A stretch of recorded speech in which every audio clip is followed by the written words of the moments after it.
الإرهاب أحبائي عانينا فيه أكتر من حرب 67.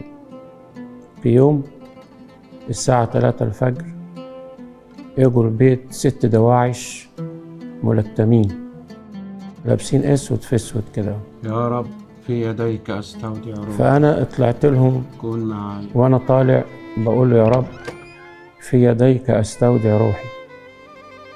ما كنتش ضامن أرجع تاني للبنات،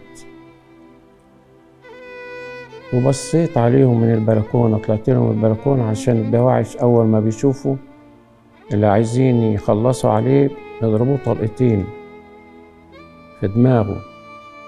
فأنا بصيت عليهم كده اهو، وأشكر الله يا أحبائي،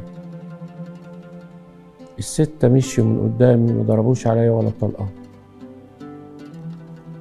دي كانت عناية الله بالفعل ومحبة الله فيا. وأنا قاعد أبص عليهم هم ماشيين لحد ما طول ما هم ماشيين أقول المجد ليك يا رب، المجد ليك يا رب، المجد ليك يا رب، لحد لما اختفوا عن نظري وراحوا على البحر.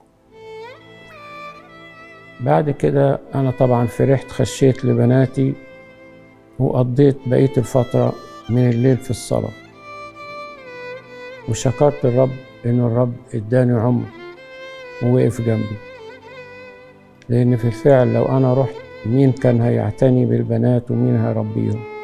لكن عناية الله فائقة يا أحبائي. بعد كده اشتد الإرهاب، بقينا نصحى على ضرب النار وننام على ضرب النار وعلى التفجيرات اللي تهز البيت، لكن نشكر الله مفيش إزاز واحد اتكسر من بيتي.